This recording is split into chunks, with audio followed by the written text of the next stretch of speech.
Hi friends, welcome to Uma Kitchen. இன்னைக்கு நம்ம வந்து பன்னீர் ஃப்ரைட் ரைஸ் செய்ய போகிறோம். அதுக்கு தேவையான பொருள் என்னென்ன சொல்லிடுறேன். நான் 1.5 அரிசி எடுத்து பாஸ்மதி ரைஸ் எடுத்து வடித்து ஆற வச்சு எடுத்து வச்சுருக்கேன். அதில் கொஞ்சம் லைட்டாக உப்பு போட்டு வடித்து எடுத்து வச்சுருக்கேன். இதில் வந்து ஒரு குடமிளகாய் கட் பண்ணி வச்சுருக்கேன், வெங்காயத்தாள் கொஞ்சம் கட் பண்ணி வச்சுருக்கேன், ஒரு பெரிய வெங்காயம் கட் பண்ணி வச்சுருக்கேன், கொஞ்சம் கோஸ் கட் பண்ணி வச்சுருக்கேன், ஒரு கேரட் கட் பண்ணி வச்சுருக்கேன், தேவையான அளவு எண்ணெய் எடுத்து வச்சுருக்கேன், கொஞ்சம் சில்லி சாஸ் எடுத்து வச்சுருக்கேன், டொமேட்டோ சாஸ் எடுத்து வச்சுருக்கேன், சோயா சாஸ் எடுத்து வச்சுருக்கேன். இதில் வந்து பாதி பன்னீர் கட் பண்ணி கார்ன்ஃப்ளவர் மாவு, உப்பு, வெறும் மிளகாத்தூள் சேர்த்து எடுத்து வச்சுருக்கேன். இதில் ஊற வச்சு வச்சுருக்கேன் 10 நிமிஷம். இஞ்சி பூண்டு விழுது ஒரு டீஸ்பூன், 1/2 ஸ்பூன் வந்து வெறும் மிளகாத்தூள், 1/2 ஸ்பூன் மிளகுத்தூள், தேவையான அளவு உப்பு, கொஞ்சம் எண்ணெய் எடுத்து வச்சுருக்கேன். இப்போ அது எப்படி செய்யுதுன்னு பார்க்கலாம். ஸ்டவ் ஆன் பண்ணிக்கிறேன். முதல்ல பன்னீர் நம்ம பொரிச்சு எடுத்துக்கலாம்.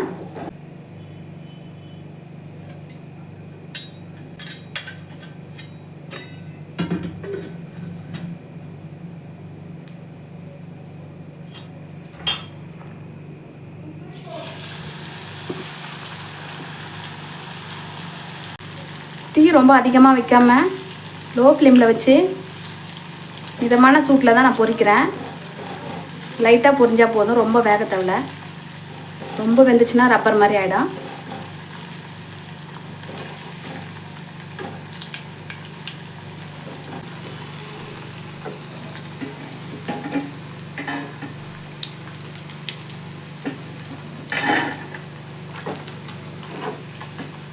இப்போ பன்னீர் நல்லா பொரிச்சு எடுத்தாச்சு. இப்போ நம்ம ஃப்ரைட் ரைஸ் ரெடி பண்ணலாம். இப்போ எப்படி செய்யுதுன்னு பார்க்கலாம். கடாய் வச்சுட்டு ஸ்டவ் ஆன் பண்ணிக்கிறேன்.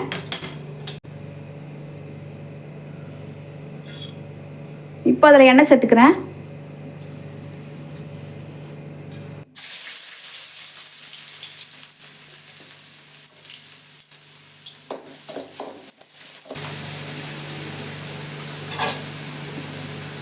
இப்போ நான் கேரட் சேர்த்துருக்கேன்.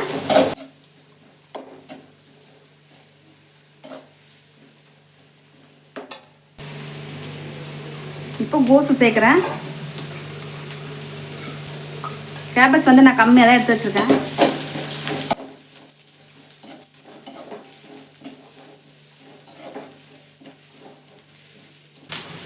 இப்போ கேப்சிகம் சேர்த்துக்கிறேன்.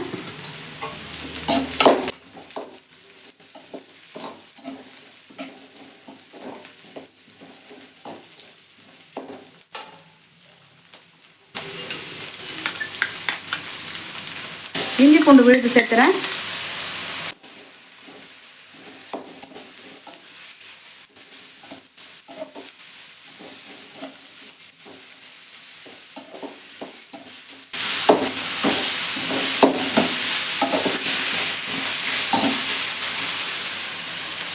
இப்போ சாதம் சேர்த்துறேன்.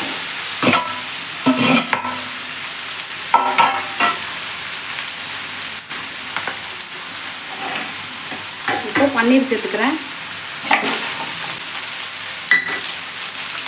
பெப்பர் சேர்த்துட்டேன். இப்போ சில்லி பவுடர் சேர்க்குறேன். லைட்டாக உப்பு சேர்த்துக்கிறேன். நம்ம தேவையான அளவு உப்பு போட்டுக்கலாம்.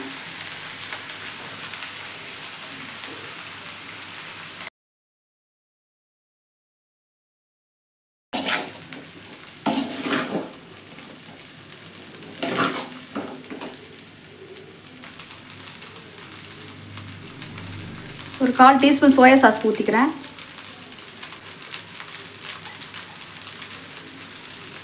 ஒரு ஸ்பூன் வந்து டொமேட்டோ சாஸ் ஊற்றுறேன்.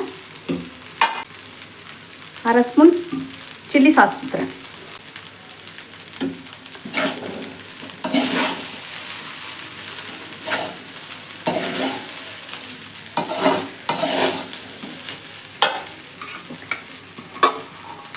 இப்போது ஸ்ப்ரிங் ஆனியன் போட்டுறேன்.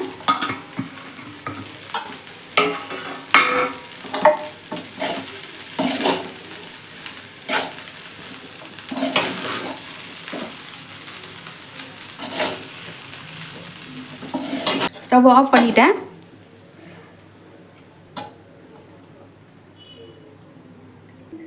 சூப்பரான பன்னீர் ஃப்ரைட் ரைஸ் ரெடி ஆயிடுச்சு பாருங்கள். ரொம்ப சூப்பராக இருக்கும். கண்டிப்பாக வந்து ட்ரை பண்ணி சாப்பிட்டு பாருங்கள். மறக்காமல் சப்ஸ்கிரைப் பண்ணுங்கள், லைக் போடுங்க, ஷேர் பண்ணுங்கள்.